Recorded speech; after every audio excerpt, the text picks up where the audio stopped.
Today our topic is our community life, unity in diversity. Let us start. Man is called a social animal. Man एक social animal है.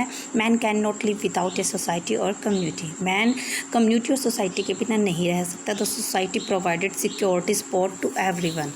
जो society है वो हमें security और support देती है. Our all the needs, requirements and necessities of human being compel them to live together is called a community.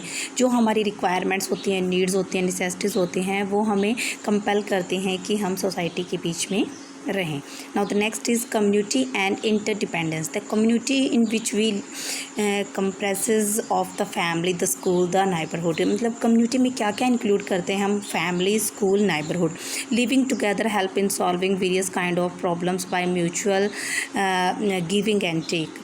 हमारी कुछ प्रॉब्लम्स का सोल्यूशन हमारे पर्सनली हो जाता है कि हम एक दूसरे से कुछ चीज़ें लेते हैं और कुछ देते हैं. In our daily life we requires the services of farmers, tailors, teachers, shopkeeper etcetera. हमारी डेली लाइफ में कुछ रिक्वायरमेंट्स होती हैं, जो कुछ हमारे हेल्पर्स होते हैं जो हमें सर्विसेज प्रोवाइड करते हैं, जैसे farmers, tailor, teacher, shopkeeper etcetera. The interdependence in every sphere of life promote a feeling of togetherness, belongingness and social well being.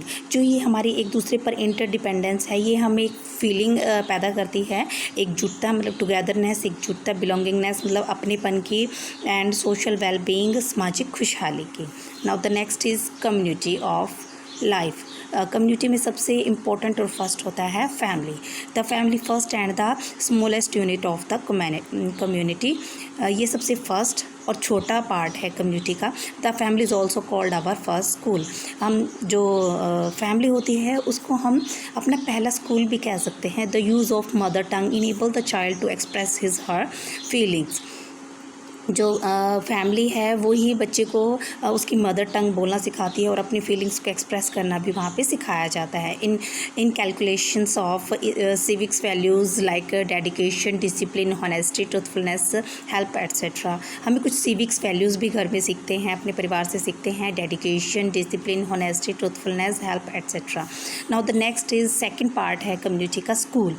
Another integral part of our community life is school. Second part है school. It is not only imparts education. ये सिर्फ हमें education ही नहीं करता, educate ही नहीं करता, but also train us in all the part of community living. In fact it is the education that makes us good human beings. ये हमें community में कैसे रहना है इसके बारे में हमें बताया जाता है, सिखाया जाता है, और एक हम अच्छे ह्यूमन बींग कैसे बन सकते हैं ये भी स्कूल में हमें सिखाया जाता है. Now the next is community the neighbourhood. Everything that surround us whether living और non living is a part of our neighbourhood. जो भी हमारे सराउंडिंग्स में लिविंग और नॉन लिविंग थिंग्स हैं वो हमारे नाइबरहुड में आती हैं. A good neighbourhood haves to develop strong ties among the individuals. Now the next is community economic development. Early man used to do all his jobs himself because he lived alone. जो early man था वो अपने सारे work खुद करता था क्योंकि वो alone रहता था. When he started a settled life, जब उसने settled life में लेना स्टार्ट कर दिया, different people started doing different jobs. तो जो भी सोसाइटी में जो अलग अलग प्रकार के लोग रहते हैं वो अलग अलग वर्क करना उन्होंने स्टार्ट कर दिया. Their dependence on one another giving rise to the villagers community. हमारे जो इंटरडिपेंडेंस है एक दूसरे पर, उसने एक विलेज कम्युनिटी को डेवलप किया है. At first people work for we another in returns of goods and services. पहले क्या होता था कि हम गुड्स और सर्विसेज को एक दूसरे से एक्सचेंज कर लेते थे. Now the time change. Later on they worked in exchange for money. पहले हम गुड्स और सर्विसेज को एक्सचेंज कर रहे हैं, बाद में हम उस को किससे चेंज कर रहे हैं? मनी से. This become basis of all income activities. Now the next is community culture development. The expression and feelings of the people living in different environments took in the forms of hobbies, art and craft, painting, games, sports, etc. कहने का मतलब ये है कि जो हमारी feelings होती हैं उसको हम अलग अलग वे से एक्सप्रेस करते हैं, वो हमारी हॉबीज़ बन जाती हैं, जैसे art and craft, painting, game, sport. These activities kept on changing with time and place. ये जो एक्टिविटीज़ होती हैं ये टाइम इज़ के अकॉर्डिंग चेंज होती रहती है. The interactions among various communities include the customs, beliefs and traditions. जो ये इंट्रैक्शंस होता है, इससे क्या कम्युनिटीज़ में कस्टम्स मतलब जो रिवाज होते हैं, बिलीव्स, विश्वास, ट्रेडिशंस, हमारी परंपराएं होती हैं, वो भी इससे रिलेट होती हैं। Now the next is diversity in India. India is a large country extending from Kashmir to Kanyakumari. इंडिया एक बहुत बड़ी कंट्री है जो कश्मीर से लेके कन्याकुमारी तक की इसका एरिया है। Variety of climates, condition, soil, irrigation method, culture and religious background symbolise diversity in various fields. हमारे देखेंगे कि आप इंडिया में जो क्लाइमेट कंडीशंस है वो डिफरेंट है, सॉइल्स डिफरेंट हैं ऑल ओवर इंडिया में, इरिगेशन मेथड अलग है, कल्चर अलग है, रिलीजियस बैकग्राउंड हमारा सेपरेट है, अलग अलग रिलीजन्स के हम फेथ करते हैं। तो ये सब कुछ हमारी इंडिया में डिफरेंट है, फिर भी हम एक हैं। यूनिटी इन डाइवर्सिटी, अनेकता में एकता। India's unity in diversity is a unique feature which has always been source of strength. India की ये क्या कहेंगे इसको, एक यूनिक मतलब इसकी एक फेमस इसकी वो है कि हम अलग रहते हुए भी एक दूसरे के साथ हैं, ये हमारी स्ट्रेंथ है। For example the harvest festival are celebrated all over the country. आप देखेंगे कि इंडिया में जब भी फसल की कटाई होती है तो इसको बड़े धूमधाम से हम सेलिब्रेट करते हैं।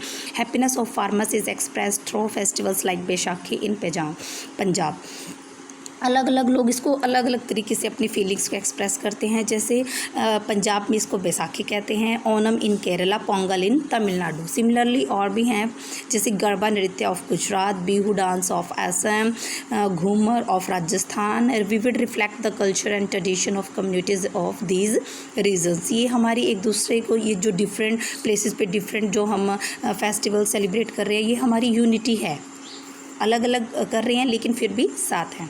Social workers, many social workers reforms like Raja Ram Mohan Roy, Ishwar Chand Vidyasagar, Bal Gangadhar Tilak and many more have already done a lot to get rid of these inequalities and other social evils like untouchability, gender bias, unemployment, illiteracy etcetera.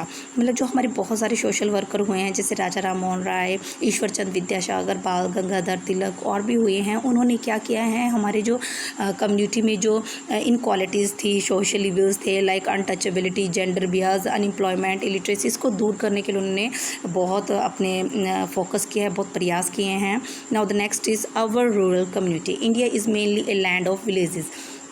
India को हम गांव का देश कहते हैं। गांव है इसमें mainly 2/3 of population of our country lies in villages. 2/3 India का 2/3 पार्ट पॉपुलेशन का मोस्ट ऑफ विलेजेस में रहता है। These villages represent our rural community. और जो ये विलेजेस है ये हमारे रूरल कम्युनिटी को प्रेजेंट करता है। The use of electricity has revolution the rural life. जब विलेजेस में इलेक्ट्रिसिटी आई तो उससे रेवोल्यूशन हुआ है। न्यू एग्रीकल्चर इम्प्लीमेंट्स, नए जो एग्रीकल्चर के इम्प्लीमेंट्स होने लगे हैं, फर्टिलाइज़र्स आ गए हैं, नए finance are easily available. Finance की भी अब विलेजेस में कोई प्रॉब्लम नहीं है। These have helped the farmers usher green revolution in the country. और इसकी वजह से क्या हुआ है, इंडिया में ग्रीन रेवोल्यूशन हुआ है। Our urban community life in towns and cities is comparatively smooth and comfortable. आप देखेंगे कि जो विलेजेस के अकॉर्डिंग टाउन और सिटीज़ की लाइफ जो है वो ज़्यादा कंफर्टेबल और स्मूथ है अकॉर्डिंग टू विलेजेस, टाउन और सिटीज़ की। Due to industrialisation job opportunity increased considerably. और जो टाउन्स होते हैं, सिटीज़ हैं, उनमें हमें इंडस्ट्रीज़ हैं और जॉब अपॉर्चुनिटीज़ बहुत ज़्यादा हैं। This has attract the people from rural areas to come and settle cities. तो इसकी वजह से क्या हुआ है, जो गांव के लोग हैं वो अट्रैक्ट होते हैं, विलेजेस के जो लोग हैं वो अट्रैक्ट होते हैं टाउन और सिटीज़ की तरफ। But with more and more people from rural areas, town and cities have become over populated. जब गांव के अधिक से अधिक लोग शहरों या विलेजेस या टाउन्स या सिटीज़ की तरफ आते हैं तो उससे क्या होता है, जो टाउन्स हैं वो ओवर पॉपुलेटेड हो जाते हैं, मतलब वहाँ की पॉपुलेशन ज़्यादा बढ़ जाती